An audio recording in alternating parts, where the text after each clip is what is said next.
เงื่อนไขที่จะให้มีประชาธิปไตยอยู่ในประเทศใดหนึ่งมันประกอบมี4เงื่อนไขใหญ่ข้าพเจ้าก็ได้อธิบายผ่านมาได้2เงื่อนไขแล้วเมื่อนี้ข้าพเจ้าจะมาอธิบายเพิ่มเติมอีกในเงื่อนไขอันที่3เงื่อนไขที่3ก็คือว่าสังคมใดหนึ่งที่อยากมีประชาธิปไตยนั้นต้องเป็นสังคมที่ว่ามีประชาธิปไตยที่มาจากหลายภาคส่วนนั่นหมายความว่าอำนาจทางด้านการเมืองอำนาจทางด้านสังคมหรืออำนาจทางด้านเศรษฐกิจและอำนาจอื่นๆต้องถูกแบ่งปันและกระจายออกไปอย่างกว้างขวางและก็บ่สามารถที่จะเต้าโฮมอำนาจเหล่านั้นเข้ามาผูกขาดได้เป็นหยังจึงเว้านั้นเป็นหยังบรรดานักค้นคว้าทางด้านประวัติศาสตร์และเรื่องประชาธิปไตยจึงยกเงื่อนไขตัวนี้ขึ้นมามันสำคัญอยู่บนไหนย้อนหยังก็ย้อนว่าระบอบประชาธิปไตยนี้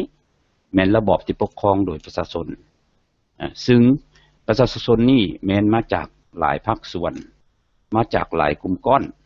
ที่มีหลายสีสันแตกต่างกันมีแนวคิดแตกต่างกันและทุกๆอันหลายอันความเชื่อถือและอื่นๆอีกก็มีความแตกต่างกันแล้ว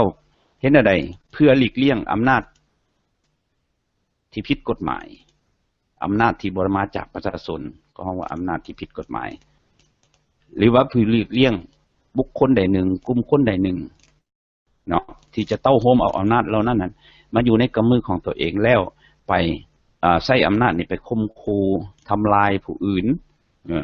เพื่อเป็นการหลีกเลี่ยงบุคคลใดหนึ่งกลุ่มคนใดหนึ่งที่จะเต้าโฮมเอาอำนาจเหล่านั้นมาอยู่ในกำมือของตนเองแล้วใช้อำนาจนี้ไปทำลายข่มขู่ผู้อื่นและทำลายสิทธิเสรีภาพของผู้อื่นย้อนแนวนั้นจึงสรุปได้ว่าอำนาจและกงจักรของมันนี่จะต้องถูกแบ่งอยู่ในระบอบประชาธิปไตยนี่นะถูกแบ่งปันและกระจายออกไปอย่างกว้างขวางเท่าที่จะทำได้เฮากระจายอำนาจนี่ไปกว้างขวางเท่าใดแห้งเฮ็ดให้ประชาธิปไตยนี่แห้งมั่นคงขึ้นเท่านั้นเรื่องนี้นี่นักทฤษฎีการปกครองของกรีกในยุคโบราณผู้ที่มีชื่อเสียงโด่งดังคือท่านอริสโตเตเลสก็ได้รู้เรื่องนี้และก็ได้เขียนอยู่ในปึ้มของท่านว่าการผูกขาดอำนาจแม้นมีผลเสียหายต่อสังคมและก็ต่อประชาชนก็คือต่อผู้กำอำนาจเองถ้าจะได้ผลก็มีแต่ผู้กำอำนาจจำนวนหนึ่งและกลุ่มของเขาเท่านั้นแต่ว่าก็เพียงระยะสั้นๆเท่านั้นอันนี้เป็นท่านได้บันทึกขึ้นนั้นบัดนี้มาในภาคปฏิบัติตัวจริงบัดนี้ในภาคปฏิบัติตัวจริงจะเห็นได้ว่าการแบ่งอำนาจและการกระจายอำนาจเฮ็ดให้สังคมนี้มีการพัฒนาก้าวหน้าและเฮ็ดให้สิทธิเสรีภาพอยู่ใน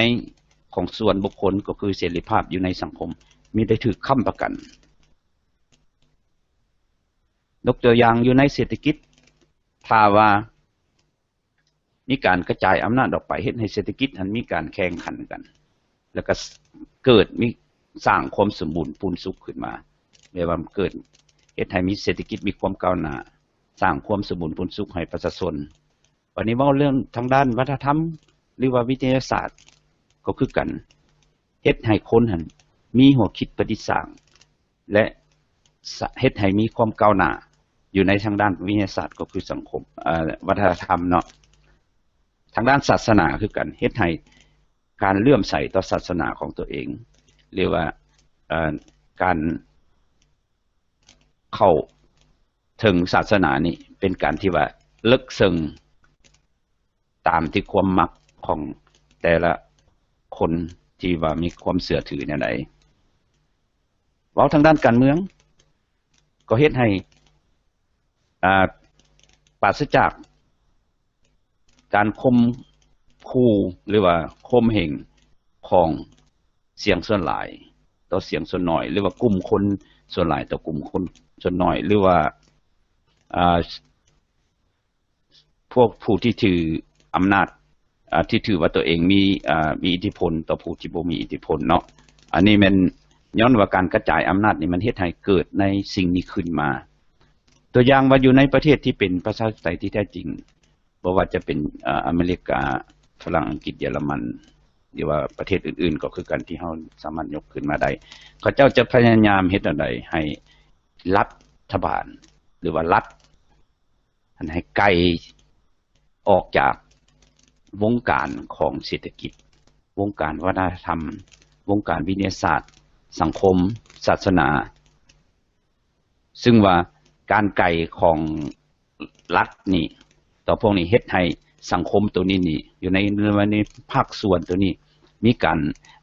คุ้มครองกันเองมีความรับผิดชอบของตัวเองนี่มีการบริหารกันเองเป็นส่วนใหญ่หรือว่าอย่างขาดตัวก็มีอย่างตัวอย่างว่า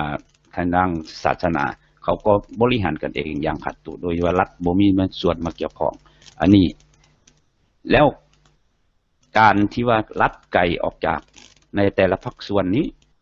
จะไกลไปไกลปานใดหรือว่าขนาดใดแม้นแสดงของความไกลนี่แม้นเขาเอาเรื่องสิทธิพื้นฐานสิทธิพลเมืองหรือว่าสิทธิเสรีภาพมาเป็นแสดงวัดแทกว่ามันจะสามารถไกลไปได้ปานใดมันจะสามารถขันกันอยู่บ่อนใดแม้นเอาเรื่องนี้มาเป็นแสดงแล้วจะเฮ็ดให้ความไกลของรัฐต่อกับในทุกของเขตท่านมันมีไซแดนของมันเนาะอันนี้จึงมาข้าพเจ้ามาอธิบายอยู่วันนี้แบบว่าในเงื่อนไขตัวที่3ว่าประเทศใดหนึ่งอยากมีประชาธิปไตยที่แท้จริงนั้นต้องประกอบด้วยเงื่อนไขตัวนี้หมายความว่าอำนาจทั้งหมดบ่ว่ากงจักรของมันต้องได้ถูกกระจายออกไปเพื่อหลีกเลี่ยงการเต้าโห้งอำนาจอยู่บนใดบนหนึ่งแล้วก็มรรคผลของมันที่ออกมาเราจะเห็นว่าอยู่ในแต่ละภาคส่วนอยู่ในสังคมมันมีความก้าวหน้าแล้วก็มีความเจริญดีก่อนที่ว่ารัฐเป็นผู้คุ้มครองทั้งหมดหรือว่าเป็นผู้บริหารทั้งหมดอันนี้อยากมาเว้าอธิบายในเงื่อนไขตัวที่3นี้เนาะ